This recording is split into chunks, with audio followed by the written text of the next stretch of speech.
ایاز صاحب، آپ رہے ہیں افغانستان کے اندر بھی، آپ قطر کے اندر بھی رہے، آپ مختلف فورمز پہ پاکستان کی نمائندگی کرتے رہے۔ اس بار جو جملہ ادا کیا گیا ہے وزیر اعظم کی طرف سے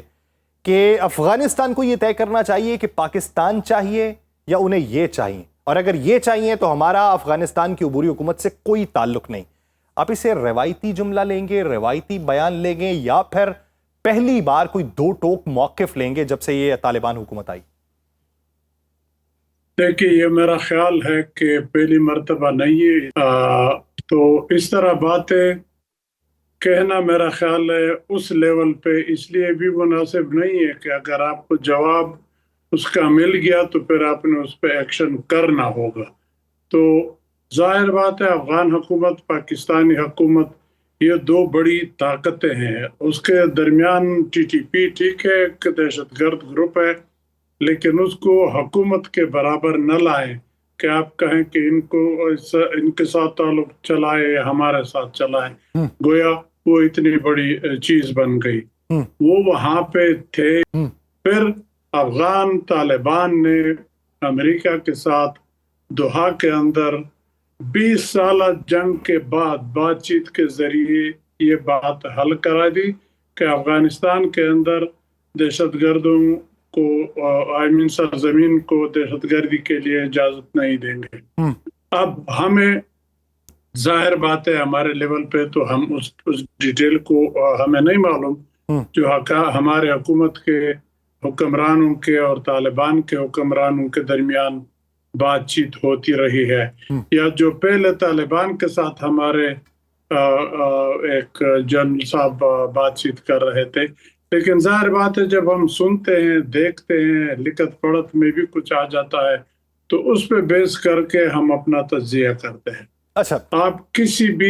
آپ اس طرح ایک تنظیم کو جو کسی ملک کے خلاف اٹھ کے کھڑے ہوئے ہوں، ان کو دیکھ لے اگر طاقت کے ذریعے اس کو مسئلے کو حل کیا ہوا ہو، طاقت بھی ظاہر بات ہے حکومت استعمال کرے گی اپنے دفاع کے لیے، اپنے سرحدات کی حفاظت کے لیے، لیکن ساتھ ساتھ پھر بات چیت بھی اس میں شروع ہو جاتی ہے۔ لیکن آپ ایاز صاحب یہ سمجھتے ہیں کہ کابل کی پالیسی میں کوئی فرق آئے گا؟ دیکھیے، کابل کی پالیسی تو جب سے یہ طالبان برسر اقتدار آئے ہیں اگست 2021 میں،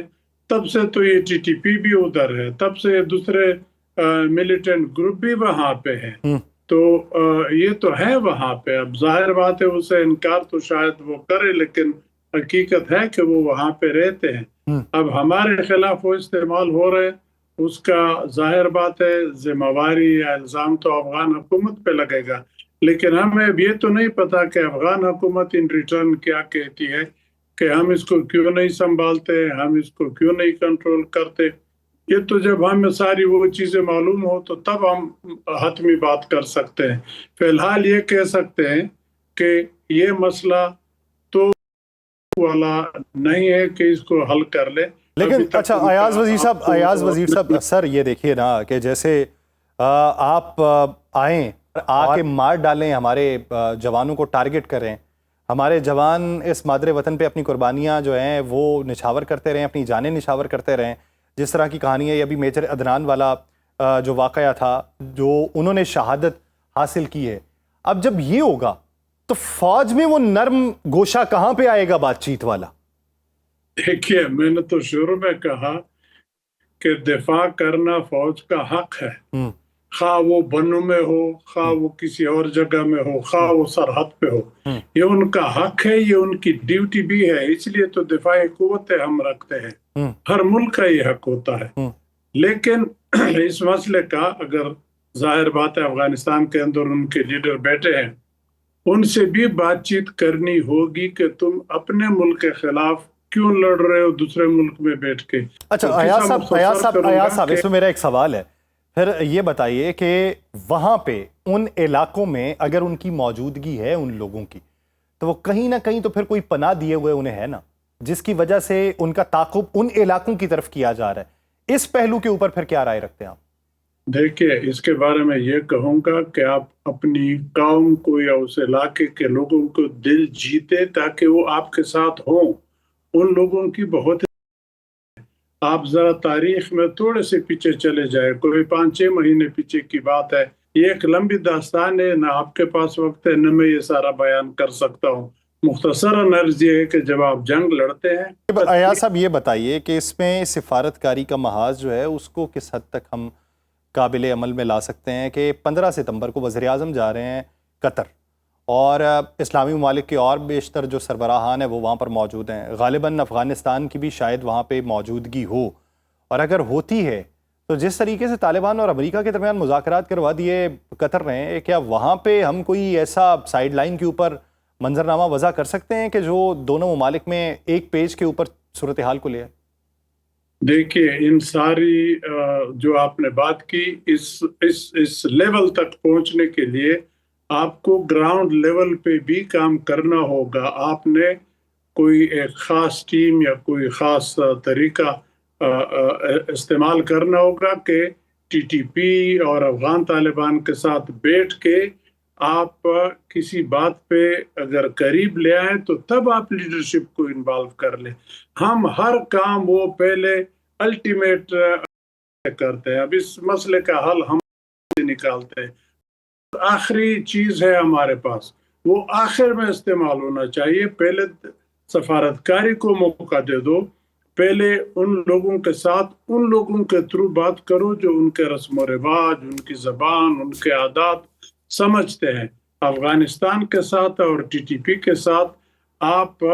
جو انٹرنیشنل ڈپلومیسی ہے اسے ذرا ہٹ کے جائیں گے، وہ قبائلی معاشرہ ہے، وہ ڈپلومیسی نہیں جانتے جو باقی دنیا جانتی ہے، ان کے اپنے اہداف ہے، آپ کے اہداف ہے، آپ درمیان میں وہ لوگ ڈال دیں جو ان کو اچھی طرح جانتے ہیں، تو کوئی راستہ نکال کے لیڈرشپ کو دے سکتے ہیں کہ اب آپ مل لیں، ان 2 یا 3 نکات پہ آپ لوگ فیصلہ کر لیں۔ اس طرح تو نہیں ہوتا کہ جی آپ نے ان کو کہا کہ ان میں سے یا ٹی ٹی پی کو لے لو یا ہمیں لے لو۔ ٹی ٹی پی کو آپ اتنا تو نہ بڑھا دیں کہ آپ اپنے لیول کے مطابق برابر کر لیں۔ آپ حکومت ہے، آپ نیوکلیئر پاور ہیں، ٹی ٹی پی ایک دہشت گرد تنظیم ہے، اس کے ساتھ اپنے آپ کو اکویٹ نہ کرائیں۔ افغان حکومت بھی اسی طرح طالبان کی حکومت ہے، آپ اور افغان حکومت اس سے بہت اوپر ہے، بہت اونچے ہیں۔ آپ اپنے تعلقات افغانستان کے ساتھ خراب نہ کریں، ورنہ ہندوستان آپ کا دشمن ہے، تیار بیٹا ہے، وہ استعمال کرے گا، اگر نہ کرے ہم موقع اس کو دے تو وہ بیوقوف ہوں گے۔ تو ہمیں وہ چیز بھی ذہن میں رکھنی ہوگی، وہ چیزیں بھی ذہن میں رکھ کے اپنی جو پیٹ حکمت عملی ہے وہ ترتیب دینی ہے، اس لیے سفارتی زبان جو ہے وہ تھوڑی سی تبدیل کرنی پڑے گی، اور اس کے آداب بھی۔ بہت شکریہ ایاز وزیر صاحب اس حوالے سے اپنا وقت